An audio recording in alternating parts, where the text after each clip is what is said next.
I want to give all praises to the Heavenly Father and His only begotten Son, Yahweh Bahashem, Yahweh Shai Bahashem Rakah Kadash.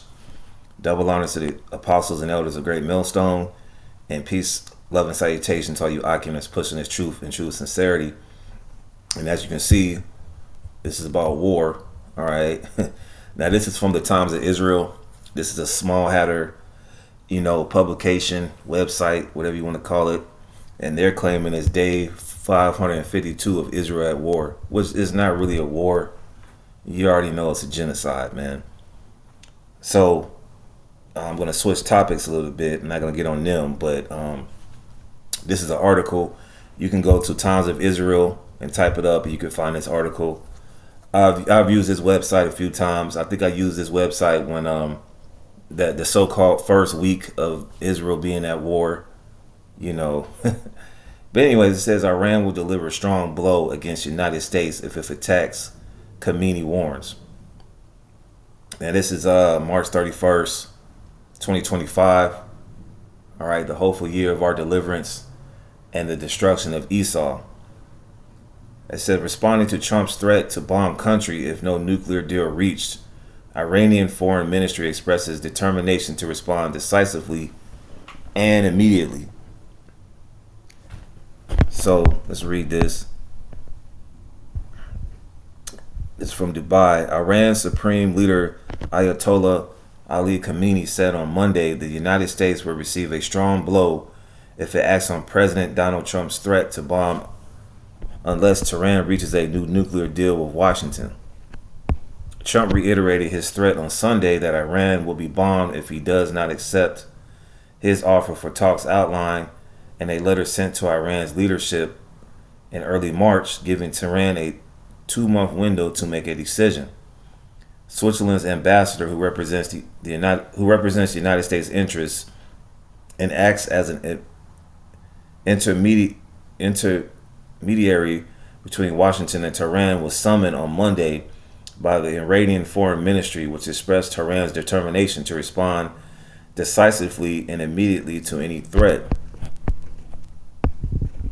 And you can see them, 48ers on here. It says the enmity from the United States and Israel has always been there. They threaten to attack us, which we don't think is very probable. But if they commit any mischief, they will surely receive a strong reciprocal blow, Khamenei said. And if they are thinking of causing sedition inside the country, as in past years, the Iranian people themselves will deal with them, he added. Iranian authorities blame the West for recent unrest, including 2022 to 2023 protests over the death and custody of Maha Amini, a young woman detained for allegedly flouting hijab rules and nationwide protests in 2019 over fuel price rises.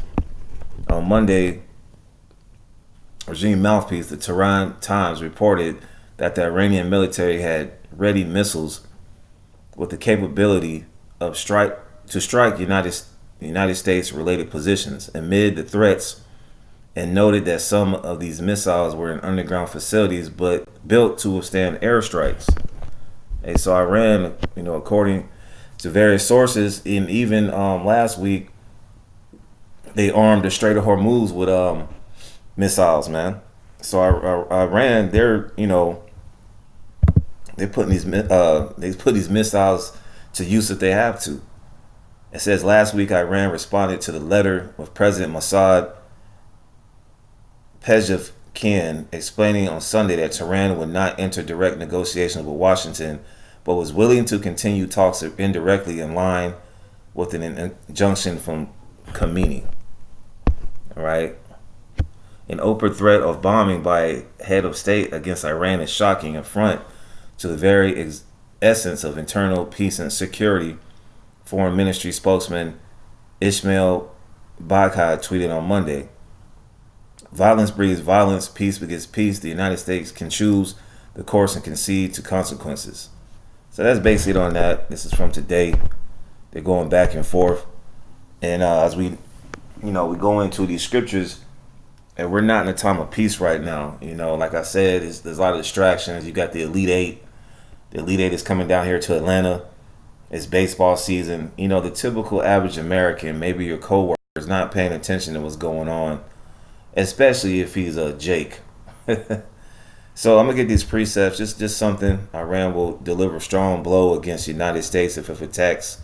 Khamenei warns. All right, let's get Isaiah 48 and 22. Just right quick. Isaiah 48 and verses 22. There is no peace, saith the Lord, unto the wicked. All right, there's no peace to the wicked. Who's the wicked? Esau, Edom. When you go to Malachi, the first chapter, it talks about Esau is the border of wickedness, man. All right, so Esau is indeed the wicked that the Bible speaks of. So there's not going to be peace for those people over there in Israel, and there's not going to be any peace for the people here. Okay, because you know, United States and Israel, you know, they're like buddies. All right, the United States sends billions of dollars annually to the state of Israel, created in 1948. All right, so there's not going to be any peace. Iran's going to keep amping it up. But what we're really looking for is that Jeremiah 49 and 20. Let's see if I can pull it up. This computer's acting a little slow today, but nevertheless, let's go to Jeremiah 49 and 20. Because there's going to be a lot of back and forth talk. All right, but ultimately, prophecy has to be fulfilled. So let's get this Jeremiah 49 and 20. I don't tend to make this too long. Jeremiah 49, verse 20. Therefore hear the counsel of the Lord. The Lord's name is Yahweh, and his son's name is Yahweh Shai. It says that he have taken against Edom. Edom is the wicked. Esau, Edom is the wicked, like I mentioned in Malachi, the first chapter. And a greater majority of those people over there in Israel. Now, there's a few Israelites sprinkled amongst Amalek, but for the most part, those guys over there in the state of Israel are Amalekites, who Amalek is the grandson of Esau. Okay, he is the wicked of the wicked, man. All right, Amalekites, Amalek, and his purposes that he have purpose against the inhabitants of Teman. The Teman are the so-called Germans. Okay, when you look at the Manhattan Project with this guy J. Robert Oppenheimer, which they made a movie about this guy like 2 years ago. All right, they were used by the Lord. Read Isaiah 54 verses 16 and 17 to come up with this nuclear capability in the 40s. All right, after after World War II. All right, these so-called Germans started getting snatched mainly by the United States to come over here to come up with a nuclear missiles, man. And Esau's going to use it to destroy his own self, man. That's the beauty of the Heavenly Father and his only begotten Son. So all we got to do is sit here and prophesy and let Esau, Edom, destroy his own self. It says, surely the least of the flock shall draw them out. The least of the flock are those Amalekites. All right, those people over there in the state of Israel, created in 1948 under the Balfour Declaration. I'm not going to get too deep with that, but you do got to watch your speech. Surely he shall make their habitations desolate with them. Now, these Amalekites, all right, they're going to have to invade Iran sooner or later for this to be fulfilled. Okay? And then that's going to get Russia involved, because Russia is a guard into Iran, as it mentions in Ezekiel the 38th chapter. So it's going to be all out war when this really happens, man. This guy Netanyahu, he's been going to the United Nations for years and telling people about Iran and its nuclear capability for years. All right, and now the guy that's currently in office here in the White House is sending threats, and now Tehran, which is in Iran, is saying we're going to give a strong blow. You guys interfere with what we got going on. So surely we are in a time of war. Okay, it's not a time of peace. Like they said, there's no peace in the so-called Middle East right now. So I think I got another precept. Yep, Jeremiah 28 and 8. The prophets that have been before me and before thee of old prophesied both against many countries. We're prophesying against Babylon the Great. We're prophesying against Russia, as it mentions in Ezekiel 39. We're prophesying against the state of Israel. We're prophesying basically about the downfall of the beast system and these other nations that want to be joined. It says, and against great kingdoms of war. We're in a time of war right now, and of evil's bad times, and of pestilence. Okay, there's going to be even more pestilence that's going to be thrown out here from the CDC, or even the Lord is going to put this spirit on these pestilence, man, to have people just go back into the spirit world, man. All right, we still got this bird flu that's going on. The cost of eggs are high, so that's what we're to prophesy. We're not here to play gimmicks or games with people, man, and switch up the doctrine like IUIC is doing. Now IUIC is talking about people from Trinidad and the Bahamas or the tribe of Dan, which is completely absurd.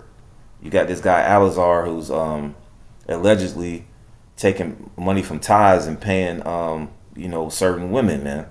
We're not out here to do that. We're out here to do the Lord's will, man. All right. So I got one more precept, just real quick. This is our Revelation 11. Revelation 11 and 11. And after 3 days and a half, the spirit of life from the Most High entered into them. That goes into that 1,260 days. All right, the 42 months, the 350-year period between 1619 and 1969, where in 1969, Abu Bivens came on the scene. And that was basically the downfall of Esau when he came on the scene, man. When that spirit of life entered into the Hebrew Israelites, not the black Hebrew Israelites, the Hebrew Israelites. Because like I said, even over there in the state of Israel, there's some Hebrew Israelites there, but they might look like Amalekites. And that's why we have to preach this gospel, all right, to the four corners of the earth, to warn our people the times is coming, no matter what they look like. And they stood upon their feet, and great fear fell upon them which saw them. This is one of my favorite scriptures because, these other camps, these elites, they're not scared of the ISUPK and the ISUPK and IUIC. Those guys are already bought and paid for. When they see, starting from the apostles and elders, great millstone preaching this sound doctrine, and then you try to send guys like Vocab Malone and all these jokers, man. It's a fearful thing it's a fearful sight that falls upon these elite banking families, man, because they know that their end is near. They're not scared of pro-blacks and the NFAC. All right, they're afraid of prophecy, man. All right, that's why they're trying to shut this word down, which you can't do anything against it, Esau, according to 2 Corinthians 13 and 8. And they sent, verse 12, and they heard a great voice from heaven saying unto them, come up hither, and they ascended up to heaven in a cloud, and their enemies beheld them. That goes into Wisdom of Solomon, the 5th chapter, where it talks about the strangeness of their salvation. All right, Lord willing, we get beamed up, and our enemies are going to be looking at us getting beamed up in chariots, which we've been prophesying about as well. All right, the chariots. And that cloud represents a chariot. All right, there's no aliens inside those chariots, man. It's the angels of the Lord. And the same hour was there a great earthquake, and the 10th part of the city fell. The 10th part of the city is the United States. When you look at a FEMA map, you'll see 10 FEMA zones, man, 10 FEMA regions. All right, that great earthquake goes into Isaiah 24 and 20, where it talks about the earth shall reel to and fro like a drunkard. And in the earthquake were slain of men 7,000. That's just the number of completion. And the remnant, the elect. All right, well, we prophesy about the elect being saved, which you don't hear that coming from General Yohana or Bishop Nathaniel or all these other camps. You don't even hear that from this guy Alazar Bonloy. I was going to resort to calling him a name, but whatever, man. And the remnant were frightened because the scriptures talk about the righteous shall scarcely be saved, and gave glory to the Most High of heaven. And here's the point: the second woe is past, World War II is past. And behold, the third woe coming quickly. So when you see articles like this, all right, you see the going back and forth between Iran versus Israel, vice versa, and Iran against the United States, you know that war is on the horizon. So, hey, with that, Lord, when I was edifying, I'm going to say shalom.